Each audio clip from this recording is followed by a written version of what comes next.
Hey everybody, Juan back here again today with another video. I know it's been a while, but as always, very excited to sit down with you guys and talk about more sports creative content. I hope the New Year's treated you guys all well. I know I've been a bit absent since 2021 kicked off. It's been a bit of a busier time, but at the same time, I'm very excited to come back with you guys, reconnect. I wanted to sit down, make a couple of new vlogs, and as well bring you guys today a brand new tutorial. So today's video is essentially a editing breakdown of one of my most recent reels. And if you guys know me, if you've seen my previous videos, you know how big of an advocate I am for Instagram Reels and how insane the engagement and the reach is with this new feature. If you guys haven't seen that video before, make sure to check it out. I'll leave a link down below in the description. I'll also probably annotate it up here somewhere. But the gist of it is that Instagram Reels is one of the best ways right now to gain engagement and views on your content and drive traffic to your page. In that video, I kind of go through the best things I think you can do right now to utilize this platform, especially as a sports creative. So like I said, today is a bit of a breakdown. We're going to go into Premiere Pro. I want to show you guys exactly how I put it together from start to finish.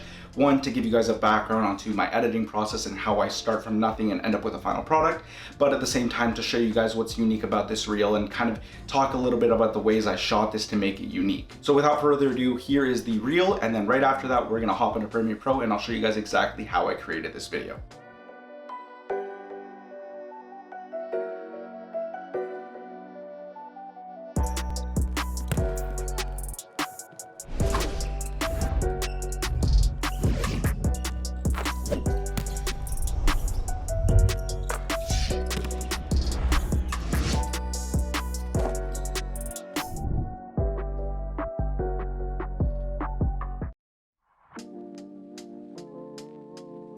Alright guys, Premiere Pro is open, so let's dive right in and show you guys exactly how I built this video. So for some context, this is just another practice pre-COVID, pre-lockdown here in Ontario, but I think my biggest thing with this video is for you guys to get an insight as to how I edit, but how I also thought ahead and shot this more for the edit, which was the biggest thing I wanted to do that day. Is I had a certain idea in mind that I wanted to execute, and the shots essentially lined up with the final product, just to kind of show you guys that if you take the time to pre-produce something and really plan it out, you'll actually get a much better product rather than running and gunning most of the time. So as you guys can see, here's my project window. We have our timelines here ready to go. We have our folders, and in the essence of showing you guys the behind the scenes of how I edit, we're gonna go over a few other things first. So first of all is my folder setup. As you guys can see, I like to try and stay as organized as possible, and trust me, when you organize this and it's not full of assets, videos, audio clips, it makes your life a hell of a lot easier. As you can tell, we have sound effects, graphics, overlays, color, music, raw footage, sequences, anything you might need. I try to organize it instead of just keeping it just insanely bunched up and hard to find things. This just makes your process a lot smoother and simpler. So to kick it off, we're just gonna go into our selects folder to show you guys how I select my clips, how I really just dig through them and pick out the best ones. A forewarning here, for this one, I did have an idea of what I wanted the final video to look like. Now, in this case, in this video, as you guys saw before, I focused a lot on the in-camera transitions, moving left to right, up and down. So when I was shooting, I knew which clips worked out. So for this one, I didn't necessarily pull selects the same way I usually do because I already knew which clips were the ones that would transition smoothly from one to another. For the essence of the video though, I'll kind of explain what I do to pull my selects. Like I said, I dump all my clips onto a timeline, and then I'll scrub through, try to pull the best parts or anything I like. So let's say this profile, side profile shot of her shooting the basketball, I would essentially take the clip, cut it where I want it to end and start, and pull it up. So essentially you're just picking it up one track, and then I would do this for the rest of the timeline. Let's say I really like this tracking shot of the ball right there, pull it up, blah, blah, blah. We keep going, you keep going. I like that tracking shot too. Or, you know, you just scroll around depending on what you want your video. Let's say I like this close-up look here, this close-up media shot, cut it and pull it up. And then all that essentially does is when you zoom out, anything on the second track of your video timeline is your selects, is everything you wanted to use. So you can imagine at the end of a video that I didn't really plan for, or if it's a game and I'm just pulling the best clips, this is going to be littered with tracks pulled up, signifying the ones that I want to use in my final edit, or that could be potentially used in my final edit. Now, once you have your selects pulled out, like I said, I kind of had in mind what I wanted to do with this video. I would make several different sequences. Here I only really have 2 sequences, but for the most part, I would have a selects, I would have a pulls, which are my favorite selects that I pulled from that timeline, and then I would have the main timeline and then a final one where I apply everything. I think for this one, I probably got a little lazy because I kind of just built it and had it all in one main timeline. But again, like I said, I knew what shots I wanted, and the order that I wanted them was the only thing I had to figure out. So just to kick it off, I've turned my adjustment layers off, and I've also muted my audio tracks just so we can focus on the main build of the video. So the way I wanted to structure this video was a, pretty quick gradual build. This is a 30-second video. It was for an Instagram reel, so you don't really have that much time to work with, but I like, slowly introducing characters into a video and then going into it at one point with the action. So when I pulled my selects, I knew I wanted 3 or 4 close-ups. This was mainly 4 girls who were at the practice that day, and I wanted, close-ups with them just to introduce them. The concept of this one, they were all new to the team, so that was kind of the motive behind the main edit of this video. So I pulled those, so essentially I found those in my selects. I would pull those into the main timeline and start building the video out that way. Now this is a really good time to talk about music and how it influenced the timeline and the build of this video. So the music I selected was from Epidemic Sound. No, this isn't a brand deal, this isn't a partnership. However, if you guys want a partner, I'm more than open to talking. My phone line is ready. Just let me know, guys. I'm always open to it. So like I said, from Epidemic Sound, and the reason I selected this track is because it had a certain build, and if, we can zoom in here, there is a certain part in the song where it builds up and it hits. So it was perfect to have that beginning build showing the character, showing the girls ready to go, and then when the action starts is when the music kicks off, which I'll show you guys right now. So you can see now how the influence of the track affects the video. When the beat drops is when the action starts. So this is just the way I like to build my videos, just to kind of introduce the audience really easily and then hit them with the action right in the face as soon as I can. So I built the track out, I cut it to the length of 30 seconds. I used crossfades to find the best moment to end it. And then essentially the track just allowed me to pace the video, pace my cuts, pace the speed ramps, and really just give the video a flow from beginning, middle to end. I think music is a really important part of the video editing process, especially when it comes to, videos for Instagram or even longer form videos for YouTube or anything like that. It can change the whole perception and the whole way your audience will take the video. And I don't think there's anything wrong with, going with something like this with a slight build before it gets high impact, high action, or if you want to just go with energy and action right off the rip, that's fine too. It's just about what you want to see in your final product. So the next step of the video was obviously finding the right clips to transition together and to mold together into the video sequence that I had in mind. Like I said, when I was shooting, I intentionally whipped my camera from right to left, up and down, and made sure that the next shot after the one I just did moved from the same direction. So if I swung at the end of a clip from left to right, my next clip was to start from left to right to transition into it. So you're gonna see that a lot in this video, which was the main basis. I just wanted a lot of movement. I wanted it to be seamless. And it really did work out at the end of the day when I finally edited it together. So let's continue on clip by clip. I want to explain kind of my mentality when I'm shooting it and why I put this together the way I did. So to start off, the first couple shots, the first 5 seconds, the first 4 clips really are medium close-ups or extreme close-ups in this case of the girls getting ready for practice. This is just to create a build, to kind of intro the video, to show the setting, kind of set the stakes. It's just a practice, but the concept of this is that these girls are all new to the team, so it's just kind of introducing them, giving them a little bit of a platform for people to know who they are and what they can do. So I just wanted to establish each one of them with their own individual shot, focusing on their face or what they're doing. No big action sequence here yet, no shots, no dribbles, nothing like that. I just wanted a clean introduction before we get into the high intensity, and all these clips are also slowed down to add to that dramatic effect. So like I said, 4 introductory clips of the girls, and then once the beat hits, we get into a full action sequence at full speed. This clip isn't slowed down at all. So as soon as the beat drops, the energy goes up, Kaylee takes a dribble, and she shoots the basketball. Now, the first thing you're gonna notice here is the match cut that I did from angle A to angle B. In one of my previous videos, which I'll link down below, I talked about the importance of match cutting and how you can kind of simulate having several cameras at a practice. Well, in this case, it was just me the entire time. So my mentality here was, okay, I'm gonna get her shooting the ball from this one angle, 1, 2, 3, a couple times here and there, and then I'm gonna move to a completely different place on the court and get the same shot while they're doing the same drill. So when you edit it, if you get it to the right area, it seamlessly looks as I'm just cutting from camera to camera for the same shot, when it's in reality 2 different separate clips at different times. So match cut there, she shoots the ball, track the ball all the way to the basket, and then you're gonna notice here there's a speed ramp. leading into a transition. Now the reason here for the speed ramp at the end of the clip was because of the beat of the music. There was a hit that I wanted to match. Again, the big thing in this video was matching the beats with speed ramps, but also the transitions. So you're gonna notice right when the music hits that beat, the speed ramp slows the ball down. And then there's another hit in the music, which speeds it back up. So again, for this edit, matching the speed ramps to the music was really important to me, just to give it a flow for the audience, not to be jarred by anything. And I think that's a really big thing, is just editing to the music really changes your life in terms of how the edit comes together. And then at the end of this clip here, as soon as the ball goes in, I speed back up, and then I intentionally, when I was shooting, whipped the camera down with the movement of the ball. So as the ball goes down, the camera goes down. And then the next shot, I knew mentally I need a shot later on where I'm whipping down from the ceiling down to the player. So that's what happens here. I have a shot where I am pulling the camera down as Michaela takes her shot.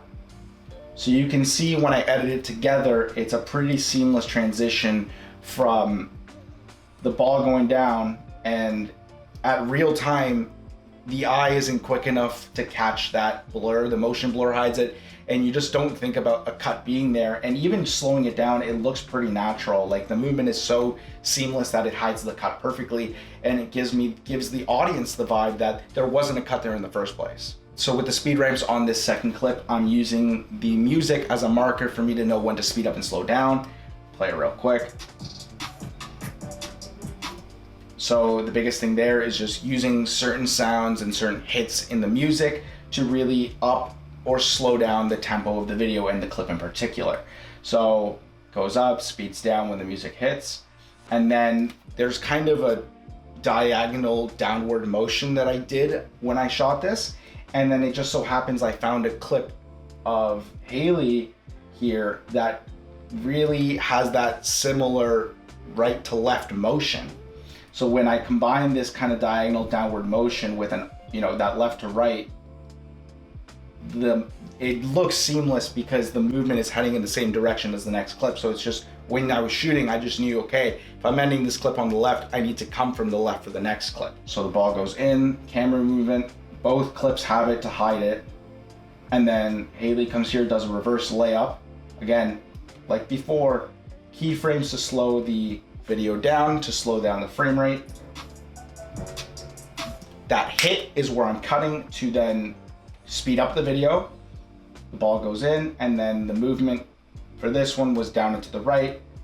And then I just had a clip where I was moving left to right, which just worked very seamlessly. And just like before, using the music to slow down the clip at the best parts. At this point, it was, let's slow it down as she releases the ball, and then let's slow it down as it goes into the basket. P.S. I'm a sucker for a slow motion clip of a basketball going into a basket. I just think there's kind of something majestic about it. That's just me, but I love doing that.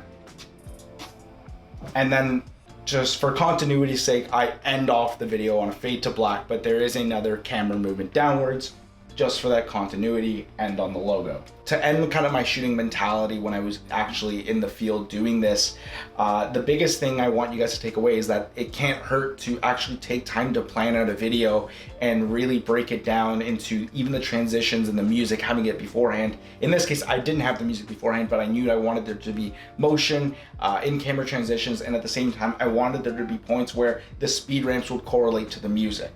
Which in this case, we have all of that here. There's speed ramps everywhere that correlate with beats in the music, the in-camera transitions, and just a general sense of forward motion. I just didn't want the video to pause or have any breaks. I just wanted it to be seamless from clip to clip to clip and have that flow. So now moving on to the next part of the edit, which is the sound design, and then we'll get into the color grade at the end. So sound design is a very, very big part of my video production. It's something I've adopted earlier this year, and trust me when I say this, sound design will change the way your videos are not just heard, but the way your videos are experienced. So what we're gonna do is I'm gonna mute the audio track, and you're gonna notice we have several little other audio tracks here. These are all sound effects, whooshes, hits, etc. that I put there just to kind of bring the video to life, not just making it a moving picture, but also an auditory experience for the audience. So what we're gonna do, mute the music, and we're just gonna start from the beginning so you guys can hear purely the sound design without the music underneath. For reference, I didn't actually start the sound design until the action picked up because I just wanted the music to set the tone. But like I said, once the music had that drop, I added in sound effects to really gauge in the intensity and what it feels like to be at a practice.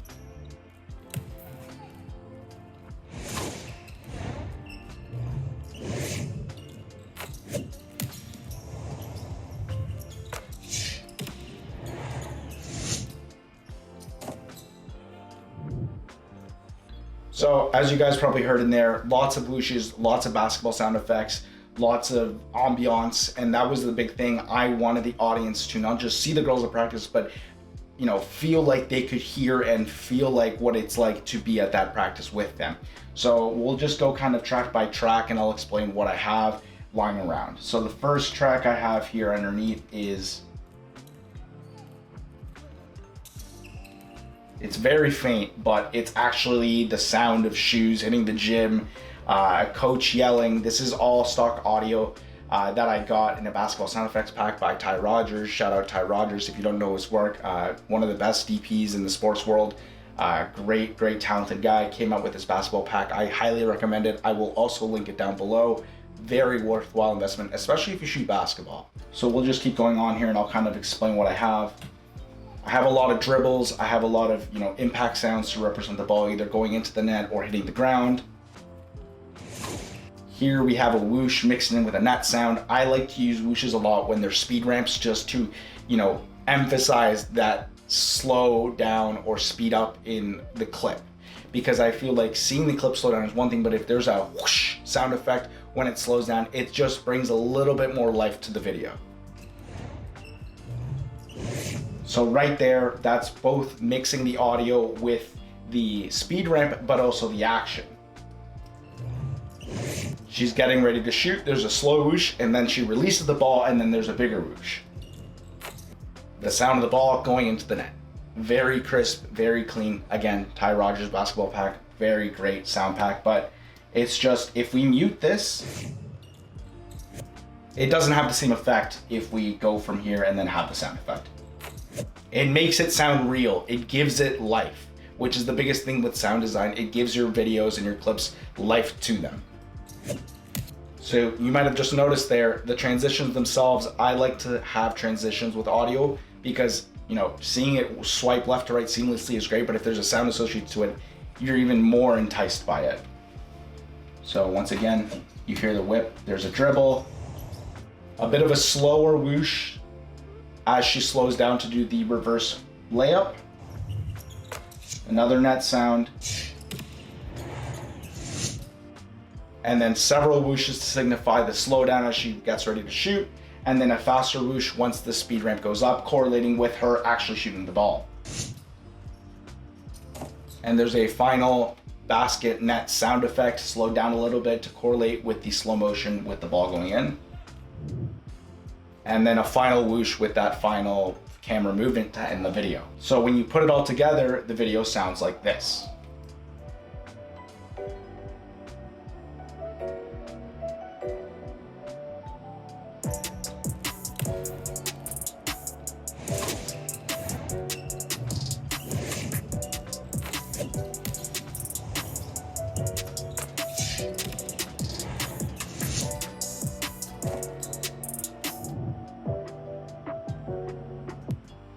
One more piece of sound design I did here and that I like to end a lot of my videos with is with the audio specifically.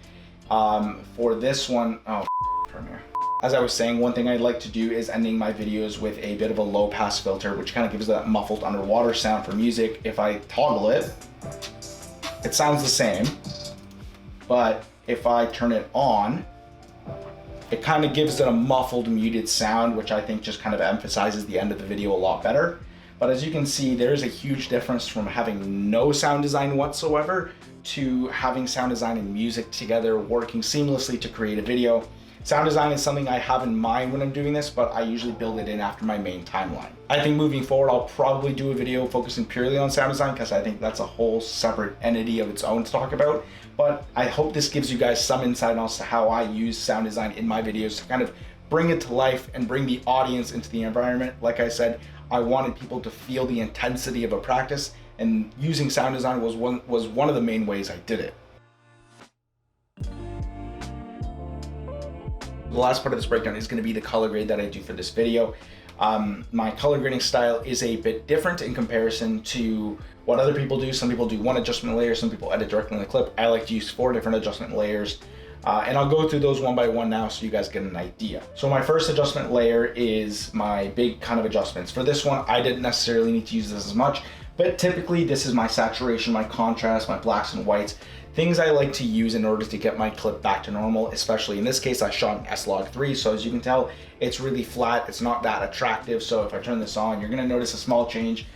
There is a bit of contrast. I didn't really touch anything here otherwise, but most of the time, contrast, saturation, exposure, blacks and whites are the things I adjust in my top layer, which is my initial kind of color correction. The second layer I have is my curves, and now this is where I really start to dial in some of that saturation and color. Here we have a bit of an S-curve, kind of a traditional way of bringing color and saturation back into an image.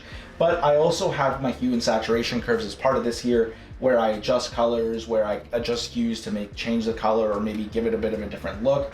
So essentially my whole second layer is just the curves panel. So my third adjustment layer is where I usually see the biggest drastic change in my color grade, whereas I apply my LUT. The reason I apply it on a completely different layer to all of them is because I wanted people to dial it in or dial it up depending on the clip and depending on what it looks like. So if we turn it on right here, you're gonna notice immediately there's a boost of saturation, there's a boost of color, contrast, and then you can even notice here I have dialed it down a little bit just because at 100% I thought it was a bit too intense. So you'll see it's just a bit too bright, close to 100. So I dialed it back to about 75, 74 to give it a balanced look. And then finally, my last adjustment layer is my small corrections. So if you click on this, you're gonna notice I've messed a lot with the highlights, the shadows, and this is also where I balance my color, where I adjust the hue and the tint and the temperature of the clip.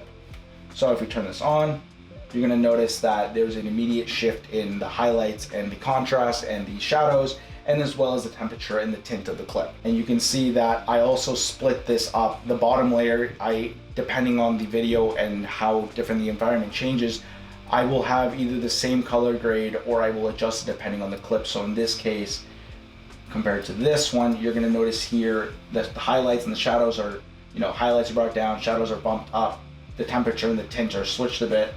And then here, when it comes to this adjustment layer, it's a very minor change that I just needed to do because it's a close-up, the colors are affected in the light, it's a different way. But essentially for the rest of the video, the color grade and the adjustment layer at the bottom for my basic corrections is pretty much the same.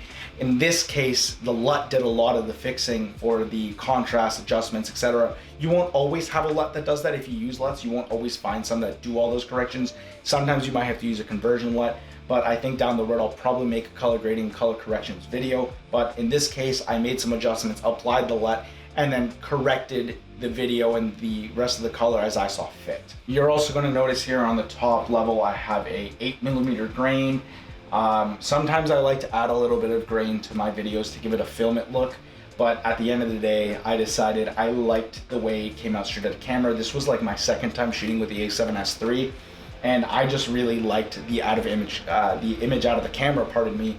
And so I decided to go against the 8mm grain, but usually I'll have grain or other transitions over top of my adjustment layers. So I hope you guys took something away from this breakdown, giving you some sort of an idea of how I go from pre-production to shooting to editing a piece like this. This was for Instagram Reels, so this was 30 seconds. It was quick. I wanted to be energetic, but it all starts with that pre-production, with me going into the practice, knowing kind of the final product I have in mind, and then shooting for the edit, and then just being able to seamlessly transition those clips that I know work together into the final product. So that does it for this breakdown. I hope you guys got somewhat of an idea of how I go from pre-production to shooting to editing, having that mentality of knowing what the final product is gonna look like, to then going into the edit bay and working with seamless clips because you planned ahead, you shot for the edit, and then mixing in sound design, mixing the music and the color grade to really bring together a solid product.